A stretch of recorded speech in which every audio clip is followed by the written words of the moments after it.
आज की ये वीडियो बहुत ही इम्पोर्टेंट है और बहुत ही लंबी होने वाली है, क्योंकि आजकल बहुत सारे लोग किडनी की बीमारी का शिकार हो रहे हैं।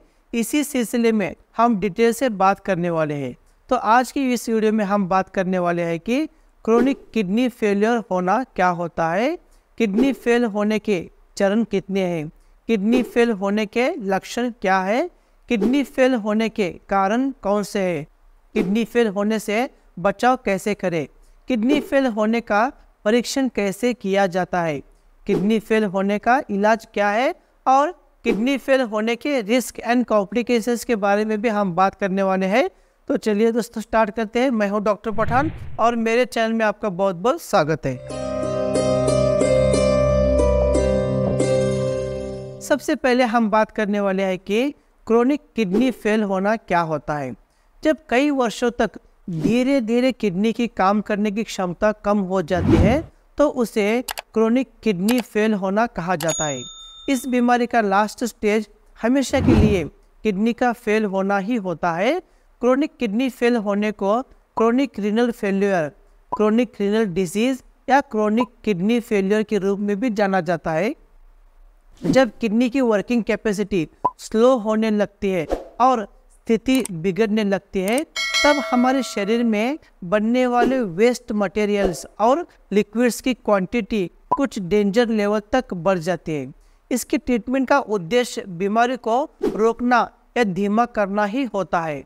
यह आमतौर पर इसके मुख्य कारण को नियंत्रित करके किया जाता है। क्रोनिक किडनी डिजीज लोगों की सोच से कहीं ज़्यादा बड़ी है।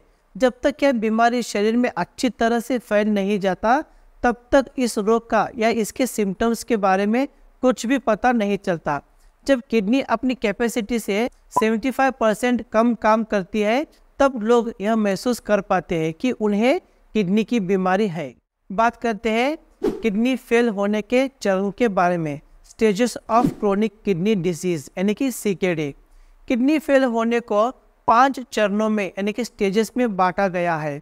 जब डॉक्टर किसी व्यक्ति की किडनी के बीमारी का चरण पता लगाते हैं तब वो उसका अच्छी तरह से इलाज कर सकते हैं। इस बीमारी के प्रत्येक चरण में अलग अलग डायग्नोसिस और ट्रीटमेंट की तरह आवश्यक होती है।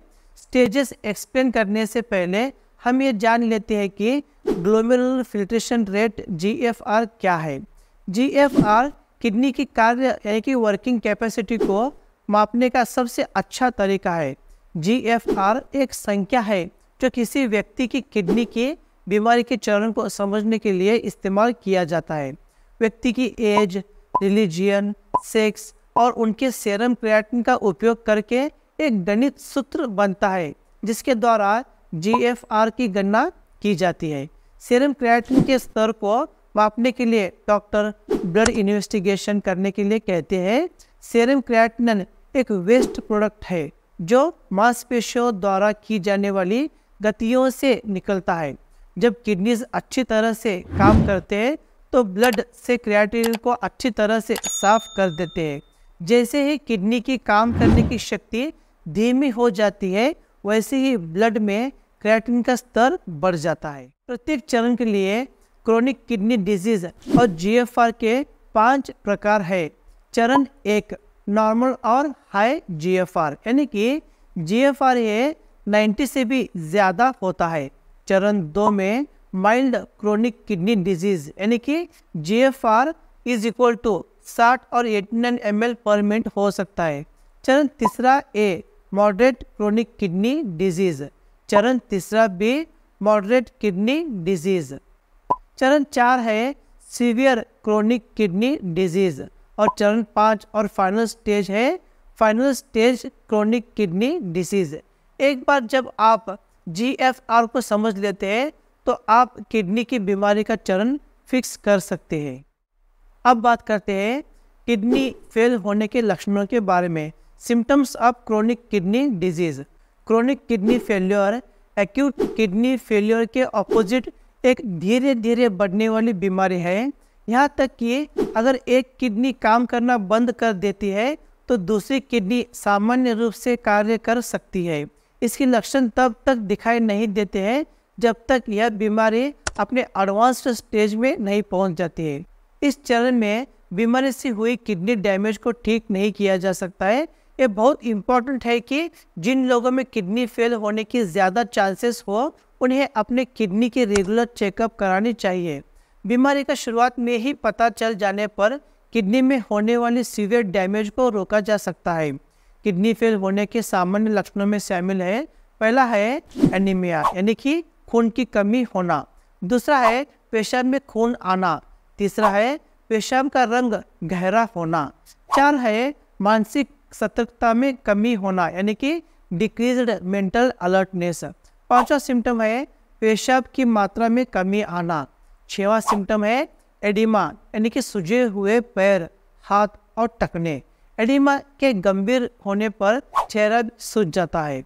सातवां है थकान होना, आठवां सिम्टम है हाई ब्लड प्रेशर होना, नौवां सिम्टम है इंसोम्निया यानी कि नींद की कमी होना, दसवां सिम्टम है त्वचा में लगातार खुजली होना, 11 सिम्टम है भूख कम लगना, 12 सिम्टम है स्तंभन दोष यानी कि इरेक्टाइल डिसफंक्शन होना, 13 सिम्टम है जल्दी जल्दी पेशाब आना विशेष रूप से रात में सोते समय, 14 सिम्टम है मांसपेशियों में ऐंठन होना, 15 सिम्टम है मांसपेशियों में झंझनाहट होना यानी कि मसल ट्विचेस, 16 सिम्टम है जी मिचलाना यानी कि नौसिया होना, 17वां सिम्टम है हाफना यानी कि पैंटिंग, 18वां सिम्टम है पेशाब में प्रोटीन आना, 19वां सिम्टम है शरीर के वजन में अचानक बदलाव होना, 20वां सिम्टम है अचानक सिर दर्द होना। अब बात करते हैं किडनी फेल होने के कारणों के बारे में। Causes of chronic kidney disease. हमारे शरीर में फिल्ट्रेशन की कॉम्प्लेक्स सिस्टम को किडनी पूरा करते हैं। ये एक्सेसिव वेस्ट और फ्लूइड्स को ब्लड से अलग करके शरीर से विसर्जित यानी कि इमिटेट करने का काम करते हैं। हर किडनी में लगभग 1 मिलियन सूक्ष्म फिल्टरिंग इकाइंस यानी कि माइक्रो फिल्टरिंग यूनिट्स होते हैं जिन्हें नेफ्रॉन कहा जाता है। कोई भी बीमारी जो नेफ्रॉन को नुकसान पहुंचाती है उससे किडनी की बीमारी भी हो सकती है। डायबिटीज़ और हाई ब्लड प्रेशर दोनों ही ऐसी बीमारियां हैं जो नेफ्रॉन को नुकसान पहुंचा सकती है। अधिकतर मामलों में किडनी हमारे शरीर में तैयार होने वाला ज़्यादातर वेस्ट मटेरियल्स को बाहर निकालने में मदद करते हैं। हालांकि यदि किडनियों तक पहुंचने वाला ब्लड फ्लो अफेक्टेड हो जाता है तो ये अच्छी तरह से काम नहीं करते हैं। ऐसा होने के कारण कोई डैमेज या बीमारी होती है। यदि पेशाब करते वक्त ऑब्स्ट्रक्शन आती है तो समस्याएं हो सकती है। इन सब के अलावा कुछ और भी कारण है, जैसे कि पहला है डायबिटीज़। किडनी फेल होने को डायबिटीज़ टाइप 1 और टाइप 2 से जोड़ा गया है। यदि पेशेंट का शुगर लेवल सही तरह से मेंटेन नहीं है तो चीनी या ग्लूकोज की एक्सेसिव अमाउंट ब्लड में जमा हो जाती है। किडनी की बीमारी डायबिटीज़ के पहले 10 सालों में आम नहीं होती है। यह बीमारी आमतौर पर डायबिटीज़ की निदान के 15 से 25 साल के बाद होती है। दूसरा है high blood pressure. High blood pressure kidney में पाए जाने वाले ग्लोमेरुलाई भागों को नुकसान पहुंचा सकती है। ग्लोमेरुलाई शरीर में मौजूद वेस्ट मटेरियल्स को छानने में मदद करती है। तीसरा है ऑब्स्ट्रक्टेड यूरिन फ्लो। यदि यूरिन फ्लो को रोक दिया जाता है तो वह यूरिनरी ब्लैडर से वापस किडनी में जाकर जमा हो जाता है। रुके हुए यूरिन का फ्लो किडनी पर दबाव बढ़ता है और उसकी वर्किंग कैपेसिटी को कम कर देती है। इसके पॉसिबल कॉजेस में बढ़ी हुई एनलार्ज प्रोस्टेट, किडनी स्टोन्स या ट्यूमर शामिल है। चौथा है अदर किडनी डिसीजेस। इसमें पॉलीसिस्टिक किडनी डिजीज, पॉलियोनेफ्राइटिस या ग्लोमेरुलोनेफ्राइटिस शामिल होते हैं। पांचवा है किडनी आर्टरी स्टेनोसिस। किडनी में प्रवेश करने से पहले रीनल आर्टरी लिमिटेड हो जाती है या रुक जाती है। 6 है सम टॉक्सिक सब्सटेंसेस। इनमें ईंधन, सॉल्वेंट्स जैसे कि कार्बन टेट्राक्लोराइड, लीड और इससे बने पेंट, पाइप और सोल्डरिंग सामग्री शामिल है। यहाँ तक कि कुछ प्रकार के गहनों में टॉक्सिक सब्सटेंसेस होते हैं जो कि किडनी फेलियर का कारण बन सकते हैं। 7 है मलेरिया और पीला बुखार। ये किडनी के काम में रुकावट डालने के लिए जिम्मेदार होते हैं। 8 है कुछ दवाएं, उदाहरण के लिए non steroidal anti inflammatory drugs जैसे कि एस्पिरिन या आइबुप्रोफेन का ज़्यादा इस्तेमाल करना। 9 है इलीगल ड्रग्स लेना, यानी कि जैसे हेरोइन या कोकेन लेना। 10वां है चोट लगना, किडनी पर तेज झटका या चोट लगने के कारण भी किडनी फेल हो सकती है। अब बात करते हैं किडनी फेल होने से बचाव कैसे करें। Prevention of chronic kidney disease. आप क्रोनिक किडनी डिजीज की रोकथाम हमेशा नहीं कर सकते हैं, हालांकि हाई ब्लड प्रेशर और डायबिटीज को कंट्रोल करके किडनी डिजीज के खतरों को कम किया जा सकता है। यदि आपको किडनी की गंभीर समस्याएं है तो इसके लिए आपको रेगुलर चेकअप करानी चाहिए। प्रिवेंशन में शामिल है, पहला है पौष्टिक आहार। पौष्टिक आहार जिसमें बहुत से फल और सब्जियां, साबुत अनाज, बिना चर्बी वाला मांस या मछली शामिल हो सकते हैं, हाई ब्लड प्रेशर को कम रखने में मदद करता है। दूसरा है physical exercise. Regular physical exercise blood pressure के स्तर को सामान्य बनाए रखने के लिए आदर्श माना जाता है। यह डायबिटीज़ और हार्ट की बीमारी जैसे क्रोनिक डिजीजेस को नियंत्रित करने में भी काफ़ी मदद करता है। प्रत्येक व्यक्ति को चाहिए कि वे अपनी उम्र, वजन, स्वास्थ्य के लिए अनुकूलित व्यायाम के बारे में डॉक्टर से सलाह ज़रूर लें। तीसरा है कुछ पदार्थों से बचें, जैसे कि शराब और ड्रग्स का सेवन न करें। लीड जैसी भारी धातुओं के साथ अधिक समय तक संपर्क में आने से बचें। ईंधन, सॉल्वेंट्स और अन्य टॉक्सिक केमिकल से अपने आप को बचाकर रखें। अब बात करते हैं किडनी फेल होने का परीक्षण कैसे करते हैं। Diagnosis of chronic kidney disease. पहला है ब्लड रूटीन। डॉक्टर आपको रूटीन ब्लड टेस्ट इसलिए देते हैं जिससे ये पता लगाया जा सके कि बॉडी में तैयार होने वाले वेस्ट अच्छी तरह से फिल्टर हो रहे हैं या नहीं। यदि यूरिया और क्रिएटिन का लेवल लगातार बढ़ता जा रहा है तो डॉक्टर किडनी की बीमारी के लास्ट स्टेज का डायग्नोस करेंगे। दूसरा है यूरिन टेस्ट। यूरिन टेस्ट यह पता लगाने में मदद करता है कि यूरिन में ब्लड फ्लो या प्रोटीन की मात्रा है या नहीं है।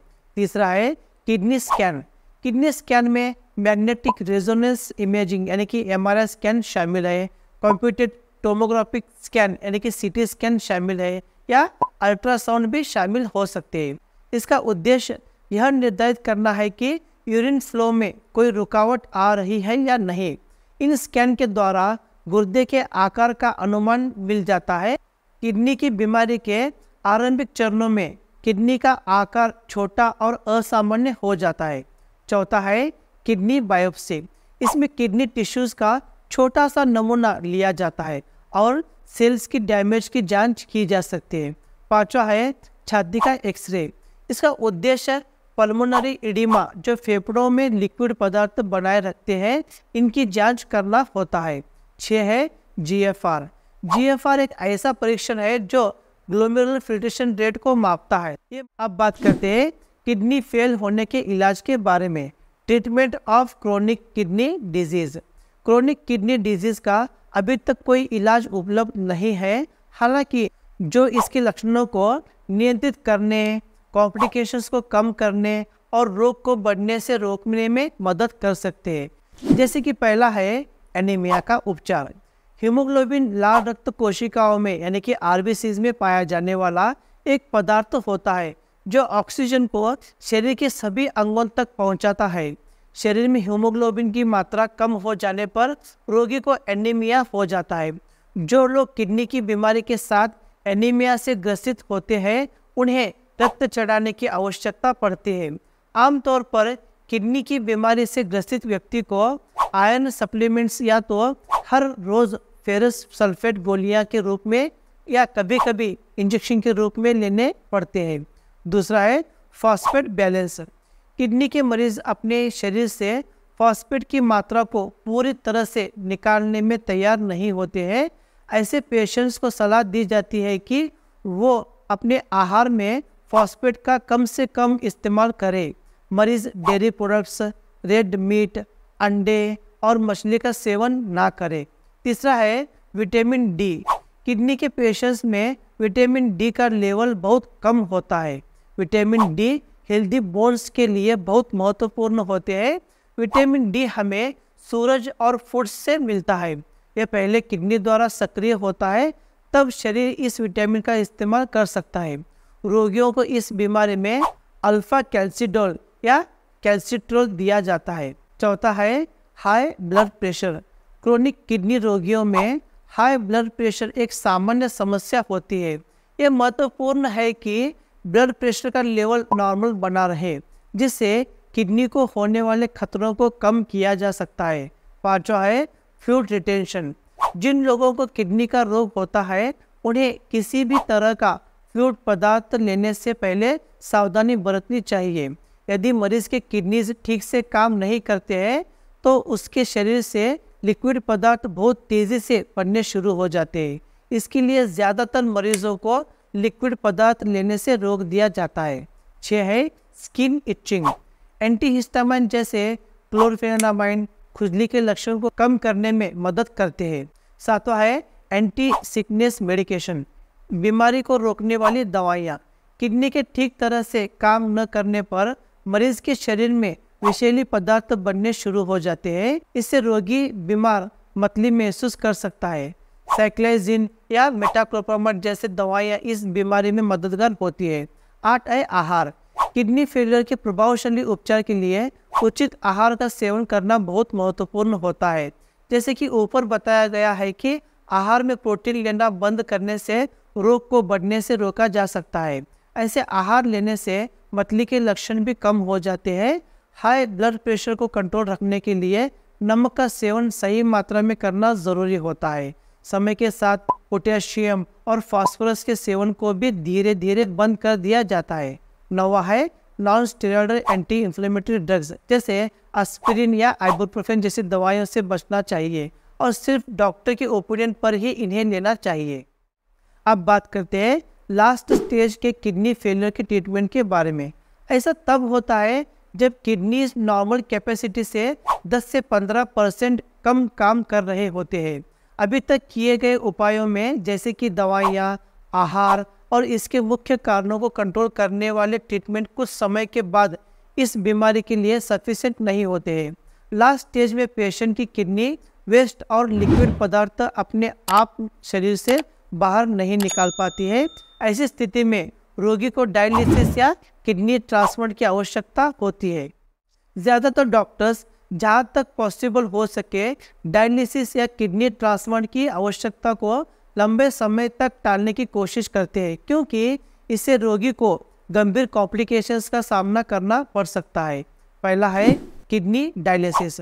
जब किडनीज ठीक तरह से काम करना बंद कर देते हैं तो यह ब्लड से वेस्ट मटेरियल्स और अत्यधिक मात्रा में जमा हुए लिक्विड पदार्थ को नहीं निकाल पाते हैं। ऐसी स्थिति में डायलिसिस से इन्हें निकालने में मदद मिलती है। डायलिसिस की प्रक्रिया के कुछ सीवियर खतरे हैं, जैसे कि इन्फेक्शन। किडनी डायलिसिस के मुख्य 2 प्रकार होते हैं। पहला है हीमोडायलिसिस। इस प्रोसीजर में ब्लड को रोगी के शरीर से बाहर निकाला जाता है और फिर से उसे एक आर्टिफिशियल किडनी से पास्ड किया जाता है। ऐसे रोगियों को हीमोडायलिसिस की प्रक्रिया को 1 हफ्ते में 3 बार कराना जरूरी होता है। प्रत्येक प्रक्रिया को करने में कम से कम 3 घंटे लग सकते हैं। दूसरा है पेरिटोनियल डायलिसिस। पेरिटोनियल कैविटी में छोटी छोटी ब्लड वेसल्स का विशाल नेटवर्क होता है। इसके द्वारा रक्त को रोगी के पेट में फिल्टर किया जाता है। एक नली यानी कि कैथेटर को पेट में डाला जाता है, जिसके द्वारा डायलिसिस गोल को शरीर के अंदर पहुंचाया जाता है। इसके माध्यम से शरीर में उपस्थित वेस्ट और लिक्विड्स पदार्थ को बाहर निकाला जाता है। दूसरा है किडनी ट्रांसप्लांटेशन। किडनी फेलियर के अलावा जिन व्यक्तियों को कोई और बीमारी नहीं है उनके लिए किडनी ट्रांसप्लांट डायलिसिस से अच्छा ऑप्शन है। फिर भी किडनी ट्रांसप्लांट वाले रोगियों को डायलिसिस से गुजरना पड़ता है जब तक कि उन्हें नई किडनी नहीं मिलती है। किडनी देने वाले और किडनी लेने वाले दोनों का ब्लड टाइप, सेल प्रोटीन और एंटीबॉडीज सेम होना चाहिए ताकि नए किडनी के प्रत्यारोपण में कोई कॉम्प्लिकेशंस न आए। भाई बहन या बहुत करीबी रिश्तेदार आमतौर पर सर्वश्रेष्ठ डोनर माने जाते हैं। यदि कोई जीवित डोनर उपलब्ध नहीं है तो किसी मृत व्यक्ति के गुर्दे का भी उपयोग किया जा सकता है। अब बात करते हैं किडनी फेल होने के रिस्क एंड कॉम्प्लिकेशंस के बारे में। पहला है खून की कमी होना यानी कि एनीमिया होना। दूसरा है सेंट्रल नर्वस सिस्टम का नष्ट होना। तीसरा है शुष्क त्वचा या त्वचा का रंग परिवर्तित होना, ड्राई स्किन और स्किन डिस्कलरेशन होना। चौथा है फ्लूइड रिटेंशन होना। पांचवा है हाइपरकैलेमिया होना यानी कि ब्लड में पोटेशियम के स्तर का बढ़ना जिससे दिल को नुकसान हो सकता है। छठवां है अनिद्रा यानी कि इंसोम्निया होना। सात है काम में इच्छा की कमी होना यानी कि लैक ऑफ लिबिडो। आठवां है पुरुषों में स्तंभ दोष होना यानी कि इरेक्टाइल डिसफंक्शन होना इन मैन। नौवां है ऑस्टियोमलेसिया होना, हड्डियां कमजोर हो जाती है और आसानी से टूट जाती है। 10वां है पेरिकार्डियाटिस, एक थैली है जिसे झिल्ली यानी कि पेरिकार्डियम जो दिल की अंदरूनी परत को बंद रखने में मदद करती है उसे सूज आती है। 11 है पेट में अल्सर होना। 12 है इम्यून सिस्टम कमज़ोर होना। अब ज़रूरी सवाल यह है कि किडनी में खराबी होने का पता कैसे लगाया जा सकता है। जब किडनी खून से वेस्ट मटेरियल्स को साफ करना बंद कर देती है तो इस अवस्था को किडनी फेलियर कहा जाता है। किडनी फेल होने से शरीर में बड़ी मात्रा में वेस्ट मटेरियल्स इकट्ठा होने लगते हैं। ऐसे में कुछ लक्षण नज़र आ सकते हैं, जैसे कि पहला है पेशाब में कमी होना, दूसरा है सांस लेने में परेशानी होना, तीसरा है पैरों या टखनों में सूजन आना, चौथा लक्षण है थकान होना, पांचवा लक्षण है उलझन होना, छठवां लक्षण है कमजोरी आना, सातवां लक्षण है अनियमित दिल की धड़कन होना, आठवां लक्षण है छाती में दर्द या दबाव पड़ना, नौवां लक्षण है दौरा पड़ना या कोमा में जाना शामिल है। इसके अलावा कई बार किडनी की खराबी होने के बाद भी मरीज में कोई लक्षण नज़र नहीं आते हैं। ऐसे में किसी अन्य बीमारी के लिए लैब टेस्ट कराना पड़ सकता है या फिर किडनी फेलियर के बारे में पता चल सकता है। आज की वीडियो में बस इतना ही, तो मिलते हैं मेरे नेक्स्ट वीडियो में, तब तक के लिए धन्यवाद।